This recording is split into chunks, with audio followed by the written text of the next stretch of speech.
بسم اللہ الرحمن الرحیم۔ پیارے دوستو، السلام علیکم ورحمۃ اللہ وبرکاتہ۔ خلیفہ ہارون رشید نے ایک دن بغداد کے علماء کو اپنے دربار میں مدعو کیا اور ان سے ایک عجیب خواہش کر ڈالی۔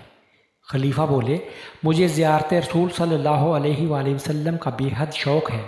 مجھے آج کوئی ایسا عمل بتایا جائے کہ میرے خواب میں نبیوں کے سردار حضرت محمد مصطفیٰ صلی اللہ علیہ وآلہ وسلم تشریف لائے۔ دربار میں سناٹا چھا گیا۔ سب علماء سر جوڑ کر بیٹھ گئے کہ خلیفہ کو کون سا ایسا عمل بتایا جائے کہ ان کے خواب میں نبی آخر الزماں حضرت محمد صلی اللہ علیہ وآلہ وسلم تشریف لائیں۔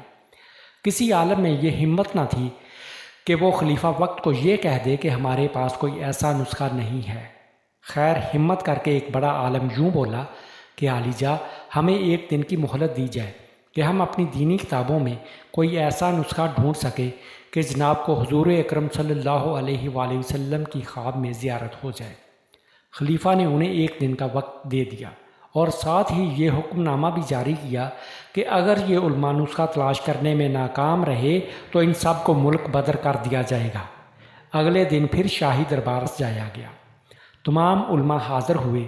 خلیفہ کے پوچھنے پر ایک عالم نے ہاتھ جوڑتے ہوئے عرض کی کہ عالی جا، اس شہر میں صرف ایک ہی شخص ہے جو ایسے معاملات کو حل کر سکتا ہے، اور وہ بھی آپ کا دور کا رشتہ دار۔ خلیفہ ہارون کہنے لگا، کہیں تم بہلول دیوانے کی بات تو نہیں کر رہے؟ جی حضور والا، ایک وہی ہے جو ہر طرح کی گتھی کو سلجھا دیتا ہے، کیونکہ آپ کے سوال کا جواب ہمیں کسی کتاب میں نہیں ملا۔ ٹھیک ہے، بہلول دیوانے کو حاضر کیا جائے، لیکن یاد رکھنا کہ اگر اس نے بھی سوال کا جواب نہ دیا تو تم سب کو اس ملک سے نکال دیا جائے گا۔ حضرت وہب بن عمرو ایک نہایت اعلیٰ درجے کے بزرگ تھے، جن کو درویش صفتی اور فلسفی ہونے کی وجہ سے بہلول دانا کے نام سے پکارا جانے لگا۔ ان کا کوئی خاص ٹھکانہ نہ تھا، وہ اکثر ننگے پاؤں رہتے تھے اور جہاں تھک جاتے وہیں رات بسر کر لیتے۔ آپ حضرت امام جعفر صادق کے خاص شاگردوں میں سے تھے۔ خیر، جب حضرت بہلول کو شاہی حکم نامہ ملا کہ آپ کو فوراً دربار شاہی میں حاضر ہونے کا حکم ہوا ہے، حضرت بہلول دانا خلیفہ کے دربار میں نہ جاتے تھے، اسی لیے آپ نے سپاہیوں کے ساتھ جانے سے انکار کر دیا۔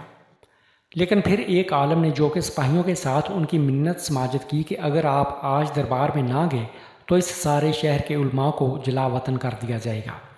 آپ محل کی طرف چل پڑے۔ جب آپ دربار پہنچے تو آپ کو بتایا گیا کہ خلیفہ کو ایک ایسا نسخہ چاہیے کہ جس کے بعد اسے پیارے پیغمبر حضرت محمد صلی اللہ علیہ وآلہ وسلم کی خواب میں زیارت ہو جائے۔ آپ نے خلیفہ کی طرف ٹکٹکی باندھ کر دیکھا اور فرمانے لگے، بے شک میں خلیفہ صاحب کو زیارت کا نسخہ کیمیا سمجھا دوں گا، لیکن اس کے لیے 2 دن کا وقت درکار ہوگا۔ شرط یہ ہے کہ عالی جا، آپ کو ویسا ہی کرنا ہوگا جیسا میں کہوں گا۔ خلیفہ چونکہ چاہتا تھا کہ سب علماء کا بہلول پر جو بھرم ہے وہ ٹوٹ جائے، اور اگر بہلول سچا ہے تو مجھے سچ میں 2 دن بعد نسخہ مل جائے گا، اس لیے اس نے حضرت بہلول دانا کی شرط مان لی کہ جیسے وہ کہیں گے خلیفہ 2 دن تک بس وہی کریں گے۔ حضرت بہلول خلیفہ ہارون سے فرمانے لگے کہ کل رات کا کھانا آپ نے میری طرف کھانا ہے، میری طرف سے آپ کو دعوت ہے، اور کرنا یہ ہے کہ ابھی سے لے کر کل رات تک آپ نے پانی نہیں پینا۔ خلیفہ نے وعدہ کر لیا کہ ٹھیک ہے، ایسا ہی ہوگا۔ چنانچہ خلیفہ صاحب ساری رات پیاسے رہے اور اگلی شام بہلول کی جھونپڑی پر پہنچ گئے۔ خلیفہ کو بہت پیاس لگی تھی اور سوچ رہے تھے کہ ان کی توازے کسی اچھے مشروب سے کی جائے گی، لیکن حضرت بہلول نے مختلف پکوان ان کے سامنے پیش کیا اور کہا کہ یہ کھائیں اور واپس چلے جائیں۔ چنانچہ پیاس کی وجہ سے خلیفہ صاحب زیادہ نہ کھا سکے اور واپس محل میں چلے گئے۔ حضرت بہلول نے خلیفہ سے کہا کہ آج رات بھی آپ نے پانی نہیں پینا، بس آپ آرام سے آج رات سو جائیں اور کل فجر کے بعد آپ کو جامع مسجد میں ہی نسخہ بتاؤں گا، اور اس کے بعد ہی آپ پانی پی سکیں گے۔ خلیفہ صاحب نے بڑی مشکل سے رات گزاری اور صبح سارا دربار اور علماء مسجد میں جمع تھے کہ بہلول آج وہ نسخہ بتانے والے ہیں کہ جس سے بادشاہ نبی پاک صلی اللہ علیہ وآلہ وسلم کو خواب میں دیکھ سکیں گے۔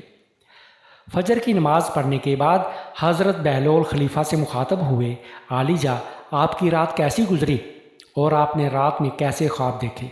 خلیفہ ہارون رشید کہنے لگے، بہلول، ساری رات خواب میں پانی ہی آتا رہا، کبھی پانی پی رہا تھا تو کبھی دلکش پانی کے نظارے سامنے آتے تھے، اور ابھی بھی بس پانی پینے کی ہی چاہت ہے۔